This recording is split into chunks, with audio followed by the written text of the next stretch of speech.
It's day 10 of the war in West Asia, and there is no sign of abating. And in all of this, while there is astronomical human cost to it, there is also an economic cost that is felt back home as well. What began as a confrontation between US, Israel, and Iran now is sending global economic shockwaves. And India is feeling the heat too. Global oil markets are in turmoil. Brent Crude, the world's benchmark, surged past $100, and today the spike turned historic. Brent Crude touched $119.50 a barrel, before falling after indications that G7 may release strategic reserves and Saudi Arabian oil company Aramco offered spot sale. In less than 3 weeks, global oil prices have jumped from roughly $66 per barrel to 100, rattling markets and governments alike. The trigger? War in West Asia, supply shocks, and fears that key global energy routes could be disrupted. Economists warn the oil shock could push the global economy towards recession and stagflation. Every $10 rise in crude could shave nearly 0.5% of global GDP growth. Higher fuel costs are also fueling inflation, driving up food prices, transport costs, and core inflation worldwide. Governments across the world are scrambling to contain the fallout. Japan is preparing to release strategic oil reserves, while South Korea plans to fuel price cap. China is cutting oil product exports. Thailand has suspended oil exports. And Indonesia is considering higher fuel subsidies. For India, the stakes are especially high. India imports nearly 85% of its crude oil, making the economy highly sensitive to global price shocks. A sustained spike could sharply increase the country's import bill and put pressure on the rupee. The aviation sector is among the most vulnerable, as fuel accounts for a large share of airline operating costs. If the rally continues, airlines may be forced to raise airfares. The impact is already being felt at the ground level. LPG prices have been hiked, adding pressure on household budgets. A sustained oil rally could also push up inflation, complicating economic policy and affecting corporate earnings. But the government says the situation remains under watch. In a written reply, Finance Minister Nirmala Sitharaman told Parliament that inflation in India is currently near the lower end of the Reserve Bank's target band. Yet economists warn the real test will come if oil prices stay elevated.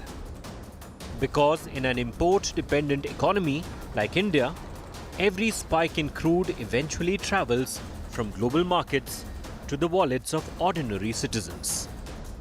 Bureau Report, India Today.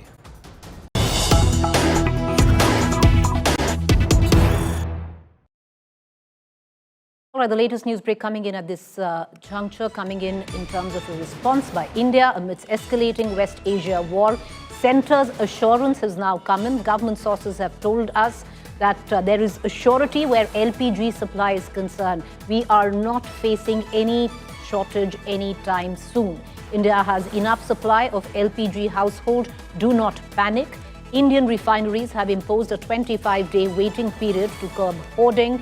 India is scouting for LPG in the market, exploring Algeria, Australia, Canada, Norway, and more where LPG supply is concerned. While India might just get 20% of its crude from the Strait of Hormuz, but 80% of its LPG passes through the Strait of Hormuz, which remains shut. I want to bring in Siddharth Zarabi and our other guest, Siddharth Zarabi, Group Editor, Business Today, as well as Surjit Bhalla, former Executive Director, IMF economist, author. We'll also be joined from New York City by Peter Cardello, Chief Market Economist, Spartan Capital Securities. But first up, Siddharth, take us through this news break because, the imperative, the onus also now on the dispensation, on the government to allay all fears of a possible shortage. The ramifications of it already being seen in our neighbor countries like a Pakistan or a Bangladesh. Even in India, there is a sense of insecurity where supply of LPG and crude is concerned. Well, that's why perhaps the government has moved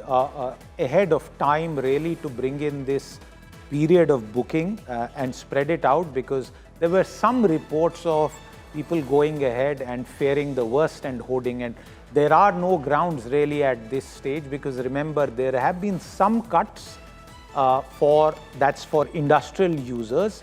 As far as LPG is concerned, government sources saying that efforts are being made to get other supplies, and tender has also been floated for more gas by the public sector entity concerned in this regard, and those supplies have been sought from 15th to 25th of March. Gas clearly seems to have become a worry, but from all accounts, enough planning is being done. The larger piece of the issue really is what is happening to global crude prices, and Preeti, even as we speak, we are waiting for clarity from the G7 finance ministers who began a meeting some time ago, which is supposed to deliberate on the release of perhaps up to 400 million barrels from their strategic crude oil reserves. And that news alone, just this news of a meeting being held to discuss this and not the decision, led to a dip by almost $12 to the barrel. So the peak price that we saw of $120 several hours ago has softened a bit, but we'll have to wait for the finality on that. But coming back to India, because that is really where our focus is, the other big headline at this stage is that government sources and concerned officials are saying there is no plan to increase petrol and diesel prices. And remember, petrol and diesel prices have been frozen now for the third year in running. The impact, whatever it may be, will be dealt with between the oil marketing companies and the government of India. So two separate concerns, and both being addressed in their own way. We've already seen, Siddharth, you're right where oil is concerned, but where gas is concerned, we've already seen a rise and an uptick in terms of the price of LPG. If we see the war continue the way it is, in an area of hyper war mongering, if you need to allay fears, which the government constantly steps in to do so, but having said that, what are the scenarios that we are looking at? Well, this is a scenario, frankly, that no one had planned for, not in India, but anywhere, including the United States, which has basically instigated this. President Donald Trump has kind of told his voters that some pain may be worth it, but there are clearly two scenarios that we are staring at. We have seen a doubling in crude oil prices, and a couple of months back, no one was even talking about that. That doubling from 60 to 120, and there are some reports and suggestions, and we could call them fears at this stage, that it could even go to 150 to 200. Let's not get into the finality, but final numbers, but no one really knows. But clearly, this is a scenario that has not been anticipated, and this could have second round, third round impacts, including because of the unique nature of this crisis. The Strait of Hormuz is blocked. So remember, production hasn't fallen. Countries have not decided to stop production. It is just transport of crude oil that has stopped. And as a result, the oil wells, the capacity to produce is being tapered off gradually because the storages are now overflowing. So it's a very unique kind of crisis which the world has not seen. And therefore, Preeti, concerns around fertilizers, for example, again, there is a very high import dependence that India has. Concerns around certain other chemicals, sulfur, for example, those will pan out. So at this stage, I would say that this war is no longer about who is beating whom. I think this is a war which is around oil and oil prices, and the ripple effects would be felt far beyond the territories, and the unfortunate people on whom those missiles and bombs and drones fall would be felt all across the world. Remember, in the United States alone, so far, there has been almost a 20% increase in pump prices. Our consumers have been insulated by the government of India, but that's not true for the United States, Preeti. Well, we've already increased 60 rupees where LPG is concerned, but yes, you are right. Where oil is concerned, there has been a cap, and the government constantly assuring there is going to be no rise. There is an economic cost to all of this. We are already feeling it even in our exports. Surjit Bhalla, former Executive Director, IMF, economist, author, also with us. Mr. Bhalla, the economic cost of this war already being felt. How do you view the current implication? Well, the first implication about this war is that it is very, very different than almost any other Arab-Israeli war. All the Arab states are with the US. This has not been seen ever before. These Arab states supply most of the oil. So, as Siddharth said, there is a problem of transportation of oil, but not a problem of production, which has plagued every previous oil crisis. So I think we have to look at how long this crisis will last. Most estimates, well, let's not say most estimates, it's very hard to predict. So one should allow a lot of leeway in the prediction, but I think it's very difficult to think that this will last beyond a month. So we've already done, 10 days or so of the oil crisis, of the war crisis. Then the other issue is about inflation, which is the first, then there's growth. But the very first economic item to be hit is inflation. The world has never before been in such a good inflation situation, including in India. So basically, we all thought that after the tariff war that President Trump had unleashed, that prices would go up. And actually, most countries this year, prior to the war in Iran, have had a lower inflation than last year. And already inflation is at a mega low level. And I happen to think that regardless of how long the war will last, that inflation is not coming back. So think back. Every crisis, oil crisis in the world, has led to deep output declines and large inflation shocks. I don't think either of those are going to happen this year, or with this war. So I think the world is very, very different now. And in that sense, Right. with Mr. Siddharth, Bhalla, are you saying that, somewhat optimistic, at the cost of coming in, are you suggesting that we are overestimating the economic implications or the economic cost of this war? Yes, you can say overestimating, or we are fearful, or both. But I don't subscribe as a realist prediction that it is good to be shocked, and it's good to plan for any exigency. But I do think that we need to recognize that this war is unlike any other oil war we have experienced. And therefore, its impact is not going to be as bad as all the others. So with what is being circulated, that there is going to be a short-term economic pain, and that is what we'll possibly feel back home as well. Yeah, and even the short term, productivity has gone up in the world, trade has gone up in the world. We face the tariff shocks, and it surprised everybody. So, the world has changed. And I, hate to say that I'm optimistic about the economic consequences, but I do think that we need not be as fearful about the economic impact as some of the estimates suggest. Well, Mr. Bhalla, if there I'd was be a surprised Right. if 2 months from now we meet and the inflation is up, growth is down, etc. None of those things which all of us worried about every time there was an quote unquote oil shock, regardless of the source. This time it is different. And your estimation comes at the back of your hunch that this war is not going to last, that there is no shadow war which will continue.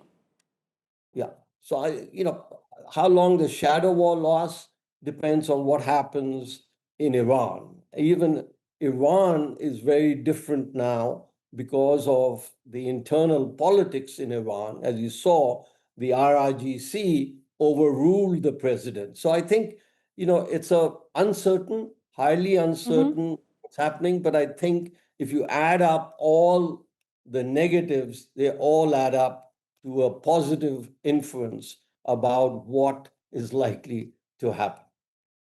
Well, all right, Mr. Bhalla, back home, there is a possible silver lining to this conflict. You've just outlined that. Thank you for joining us with your perspective. I am joined right now from New York City with Peter Cardillo, Chief Market Economist, Spartan Capital Securities. Mr. Cardillo, thank you for taking the time out and joining us. A fair amount of hyper-war mongering where the economic impact is concerned. Countries like ours back home in India, our neighbors are already feeling the pinch of it, and so is the United States of America. How do you see the economic situation evolving?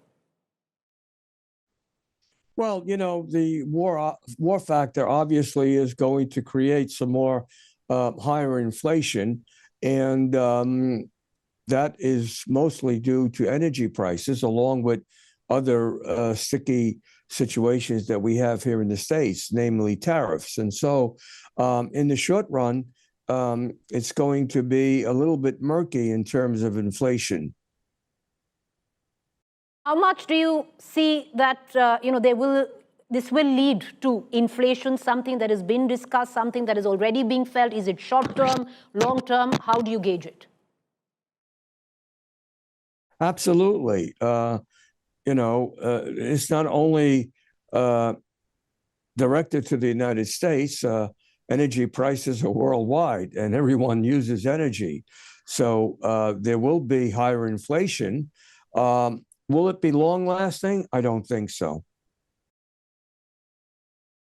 If the war were to end today, or if it transitions into a prolonged period, there seems to be possible scenarios. In the first scenario, it could take at least 2 months, what we are being told, for commodity prices to actually stabilize, especially where gas and crude is concerned. Is that the sense that you're picking up as well?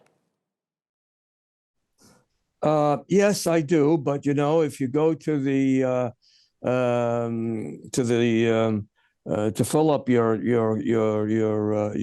gas tank, you're feeling the pain right now, and so it may not show up in the numbers for a month or so, but it's certainly showing in.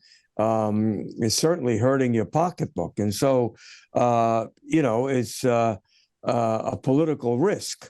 Again, in the long term, I don't think it's going to have much of an effect. But if this war drags on and prices remain elevated, you can rest assured that you're going to have a month or two of nasty inflation data. How significant do you think the economic repercussions of this war will be? Could these very economic pressures influence, the timing of the war's end or decisions made by the United States regarding its involvement?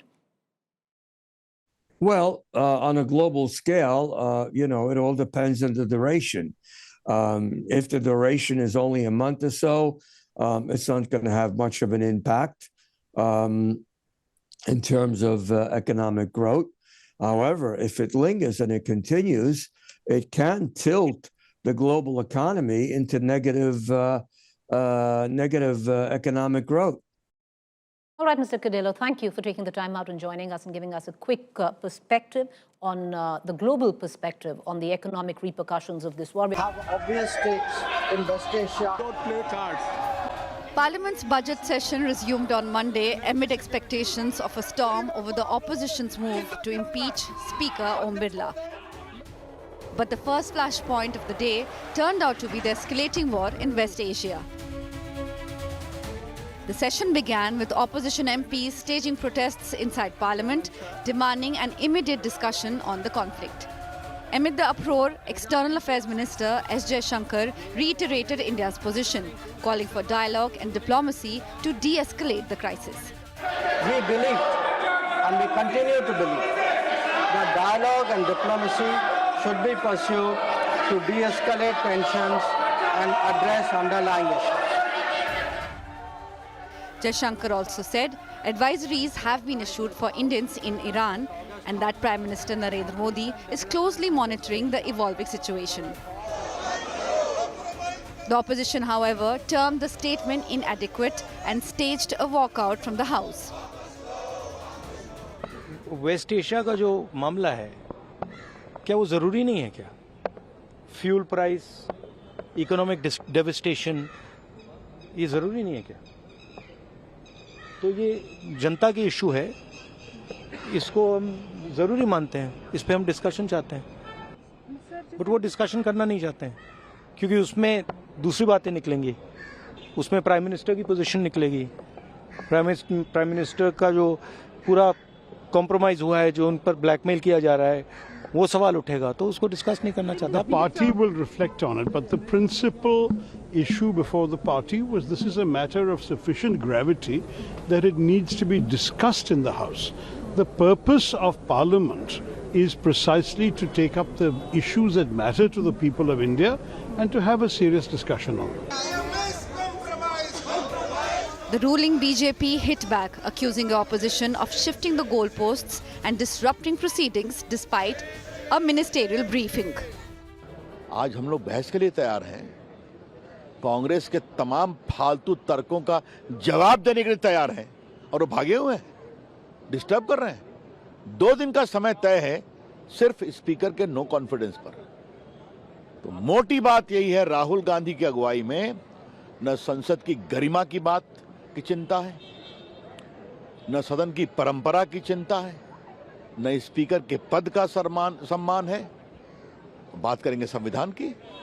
और ये जरूरत इसलिए है. The opposition insists that the issue warrants a statement from the Prime Minister himself. पश्चिमी Asia में तेजी से बदल रही जियोपॉलिटिकल सिचुएशन अब वही तक सीमित नहीं है. इसका असर भारत की एनर्जी सिक्योरिटी पर पड़ रहा है.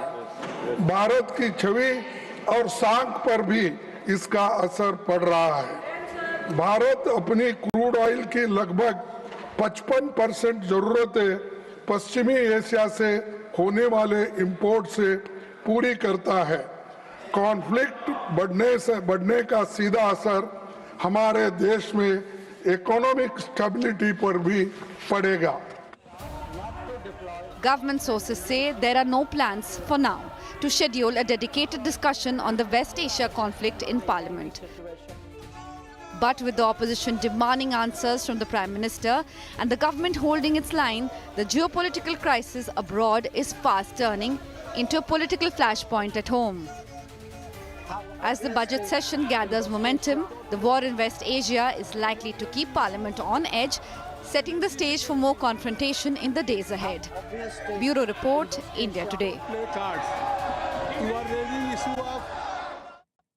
All right, what it really has led to the Treasury benches butting heads with the opposition MPs and the adjournment where Parliament is concerned. Once again, absolutely an unproductive day where the Indian Parliament comes into question. Joining me is Mr. GVL Narasimha Rao, former Rajya Sabha MP and senior leader BJP. Mr. Narasimha Rao, the top question is only one, Mr. Rao. Why is it not considered important for the West Asia war crisis and its implications back home in India, which we are already feeling with the rise of the LPG in India, to be discussed in Parliament? The opposition says, because you changed the agenda, which is the Treasury benches, the government changed the agenda for the Parliament, where at number 1, what was to be was a statement by the Minister of External Affairs. They wanted a discussion to follow that, which was not allowed. Priti, good evening to you and all the viewers. You see, the agenda for today's discussion on the no confidence motion moved against the Speaker of Lok Sabha was decided long ago. And ever since this motion was moved by the opposition, the Lok Sabha Speaker has not been even chairing the sessions of Lok Sabha. So, in a way, the opposition has caused a complete stalemate in the Lok Sabha, which is the lower house of parliament, which is a house of people. You have, in a way, the opposition has completely, in a way, paralyzed the functioning of Lok Sabha. And there is nothing more important in my mind before you decide about the custodian of the House of People. So this is either they can so very well apologize tomorrow morning and withdraw from the no confidence motion that they have moved, because they realize that they don't have the numbers, because they realize that their accusations against the honorable speaker do not hold any merit. I think they are now diverting. They are wanting to avoid losing the motion on the floor of parliament, and that's why they have used it as a ruse. Government has shown all its sincerity and seriousness ever since the conflict broke out. The government has been working 24 into 7, attending to all the issues that are concerned. I think, and the foreign minister, the Minister for External Affairs, Dr. Jaishankar, briefed the entire both the houses of parliament today about the actions of the government, about the outlook of the government, about its concern and arrangements for the safety and security of Indian citizens. And the opposition has nothing but only a drama and politics. I think it's very unfortunate at a time when the world is certainly going through a very uncertain phase.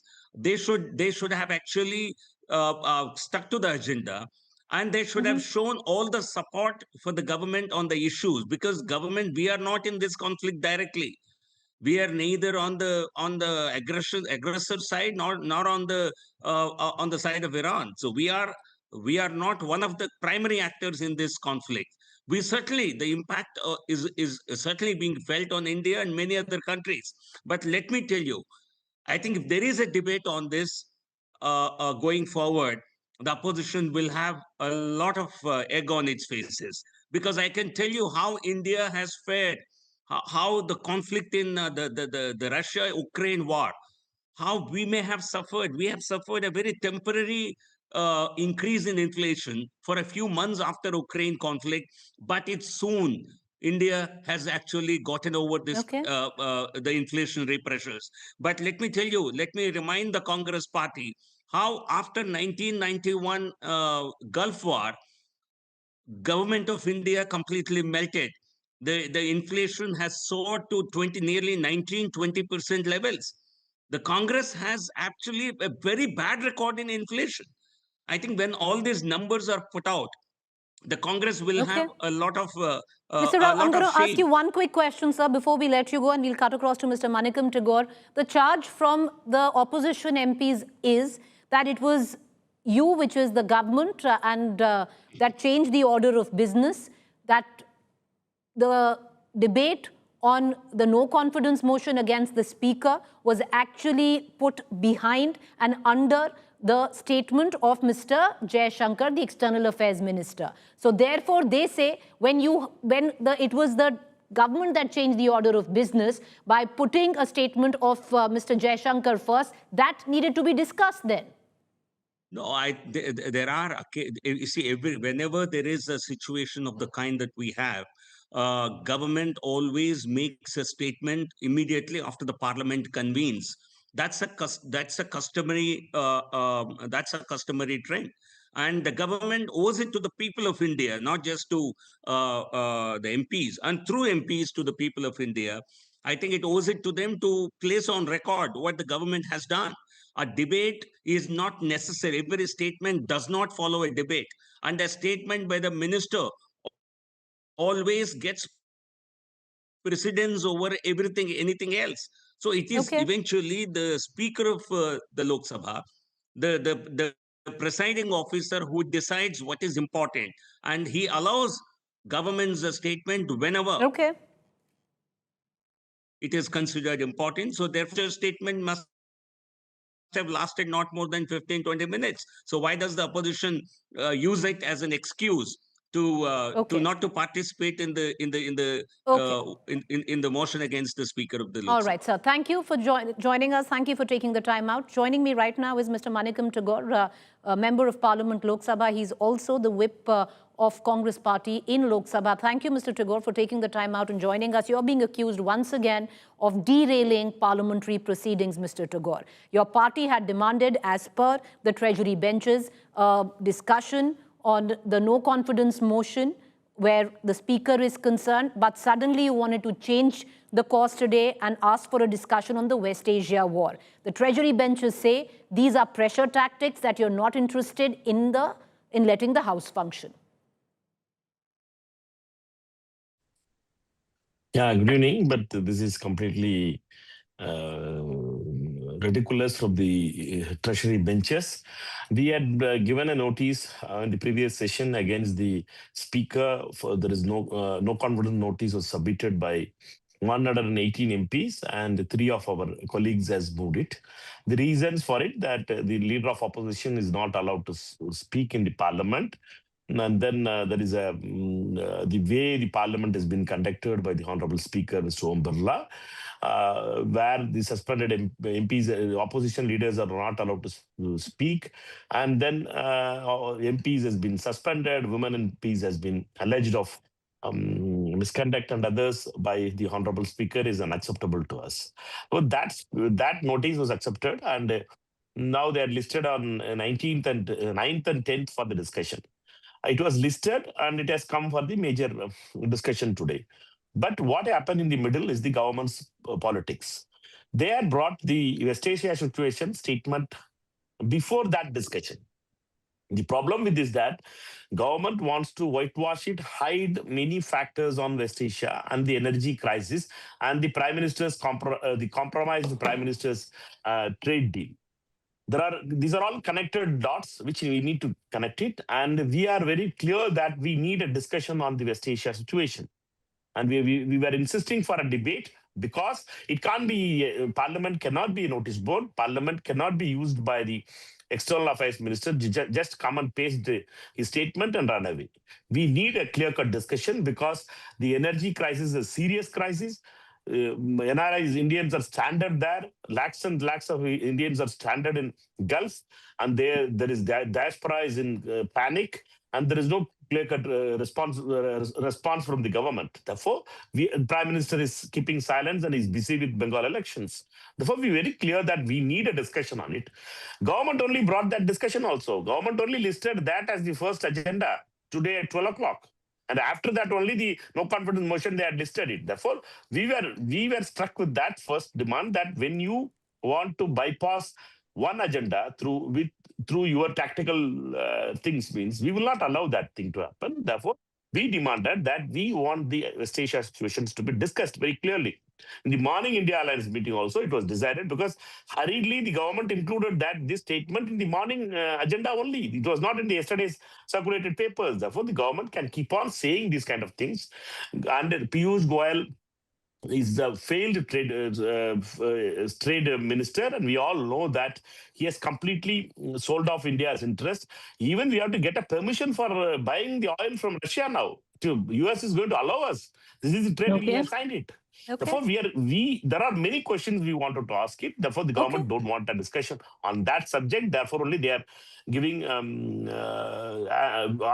blaming the opposition. But we are not worried about it. People of India knows these are all real issues. Mr. Tagore, the charge is that the opposition is not taking how serious moving a no-confidence motion against the Speaker is. It's only happened thrice in the history of India's parliament, in parliamentary history. And you're not serious about that, is the charge coming in from the government. And, you're just looking to shift focus from it. Where do the priorities of the opposition lie? Is it to create a sense of hysteria and panic, or to follow due process, is what the BJP says? We need to understand that when in the list of business, what is listed, we need to speak. List of business is what is the list of business. List of business, which are all the items? First is question hour. Second is the statement of the minister on West Asia. And fourth is the discussion on the no confidence motion on the Speaker. When we are speaking about the second item, we are asking for that discussion to be taken up. Why government is confusing themselves? Why they are trying to? They only circulated the Speaker office has only circulated, the Lok Sabha has only circulated those papers to us. We have to understand that in Parliament, the Parliament grows on rules. Item number 2 was the statement of the Minister of External Affairs and West Asia. We wanted a discussion on it. Item number 3 is the Speaker's no confidence motion. Tomorrow, let them bring the no confidence motion, because already scheduled time for the no confidence motion was 10 hours. Therefore, tomorrow we can debate it. What is the problem? From 12 o'clock to night 12 o'clock, they can speak it. Who is stopping them?